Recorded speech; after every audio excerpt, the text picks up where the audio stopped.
दिगंबरा दिगंबरा श्रीपाद वल्लभ दिगंबरा, दिगंबरा दिगंबरा श्रीपाद वल्लभ दिगंबरा. ब्रह्मा विष्णू आणि महेश्वर सामोरी बसले, मला हे दत्त गुरु दिसले, मला हे दत्त गुरु दिसले. होय मित्रांनो, आज आपण दत्त महिमा जाणून घेणार आहोत. नमस्कार मित्रांनो, मी करिश्मा वाबळे पुन्हा एकदा हजर आहे तुमच्या समोर एक नवीन एपिसोड घेऊन दत्त जयंती. तर मित्रांनो, जाणून घेऊया काय आहे दत्त जयंती. एके दिवशी माता पार्वती, माता लक्ष्मी आणि माता सरस्वती या तिघी पृथ्वी तलावरील महासती अनुसूया माताबद्दल बोलत बसल्या होत्या व त्यांना माता अनुसूयाच्या सतीत्वाबद्दल थोडीशी ईर्ष्या निर्माण झाली.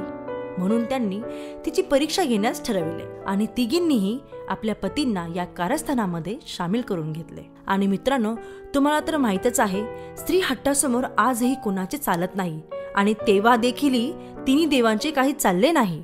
तिन्ही देवींनी तिन्ही महादेवांना अर्थातच ब्रह्मा विष्णू आणि महेश यांना साधू रूपात जाऊन अन्नदान मागण्याची विनंती करावी असे सांगितले. पण आम्ही अन्नदान केवळ नग्न रूपातच स्वीकारू अशी अट घालण्यासही सांगितले, जेणेकरून माता अनुसूयाचे सतीत्व भंग होईल. ठरल्याप्रमाणे तिन्ही देवांनी माता अनुसूयाची दारी जाऊन ही इच्छा प्रकट केली. माता अनुसूयाने क्षणाचाही विलंब न करता ब्रह्मा विष्णू व महेश जे साधू वेशांमध्ये तिच्या दारी आले होते त्यांना आपल्या घरात बोलावून संपूर्ण मान सन्मानाने बसविले. यावेळी माता अनुसूयाचे पती ऋषी अत्री हे काही कारणास्तव बाहेर गेले होते, मात्र त्यांचे दिव्य कमंडलू देवाऱ्यात होते. माता अनुसूयाने त्या कमंडल मधील पाणी आपल्या हाती घेऊन पती परमेश्वरांचा धावा घेतला आणि ते पाणी तिन्ही साधूंवरती शिंपडले. तिन्ही साधूंचे अर्थातच ब्रह्मा विष्णू व महेश यांचे बाळ रूपात रूपांतर झाले. बाळ रूपात रूपांतर झाल्यानंतर माता अनुसूयाने त्यांच्या सर्व इच्छा पूर्ण करीत तिन्ही बाळांना पाळण्यात निजवले. कित्येक दिवस त्रिदेव परत न आल्याने माता पार्वती, माता सरस्वती व माता लक्ष्मी या तिघी चिंतित झाल्या. म्हणून त्यांनी नारद मुनींस विनंती केली की पृथ्वी तलावर तिन्ही देव कुठे आहेत व परत का नाही आलेत ह्याचा छडा घ्यावा. आज्ञा मिळाल्या काही क्षणातच नारद मुनींनी या गोष्टीचा छडा घेतला व तिन्ही देवींकडे धाव घेऊन घडलेली हकीकत सांगितली. तिन्ही देवांचे बाळ रूप झाले हे कळताच तिन्ही देवींनी माता अनुसूयाच्या झोपडीकडे धाव घेतली व आमचे पती परत दे ही मागणी केली. माता अनुसूयाने या कारस्थानाबद्दल आधीच छडा लावलेला. माता अनुसूया त्रिदेवींना म्हणाली, मातांनो, तुम्ही जसे माझे सतीत्व पाहण्यासाठी हा खेळ रचला, आता तुमची सतीत्व प्रणाला लागलेला आहे. तुम्ही तिघी आतमध्ये जाऊन पाळण्यातील आपापले पती ओळखून घेऊन जा.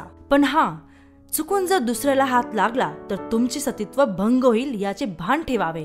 हे ऐकताच तिन्ही देवींनी भरपूर प्रयत्न केला, पण त्यांना काही ओळखताच आले नाही. शेवटी तिघी देवी माता अनुसूयाच्या शरण गेल्या आणि त्यांनी आपापले पती देण्याची विनंती केली. हे सर्व दृश्य बघून ऋषी अत्री यांनी अनुसूयाला शरण आलेल्या तिन्ही देवींना माफ करून त्यांचे पती त्यांना परत करण्याची विनंती केली. पती परमेश्वरांनी केलेल्या विनंतीला मान देऊन अनुसूया मातेने पुन्हा एकदा दिव्य कमंडल मधील पाणी तिन्ही बाळांवरती शिंपडून तिन्ही बाळांना आपल्या मूळ रूपात आणले.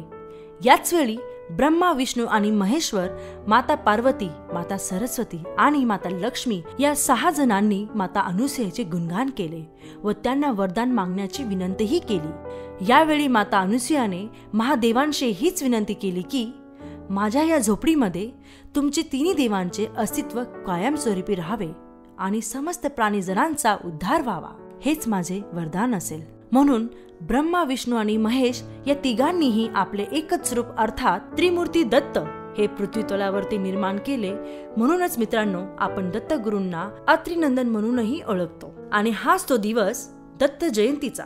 दत्त जयंती मार्गशीर्ष पौर्णिमा डिसेंबर महिन्यातील या दिवशी साजरी केली जाते. भगवान दत्तात्रेयांच्या जन्माची कथा आणि त्यांचे उपदेश यामुळे हा दिवस भक्तांसाठी विशेष महत्त्वाचा मानला जातो. तर मित्रांनो, तुम्हीही म्हणा, दिगंबरा दिगंबरा श्रीपाद वल्लभ दिगंबरा, दिगंबरा दिगंबरा श्रीपाद वल्लभ दिगंबरा.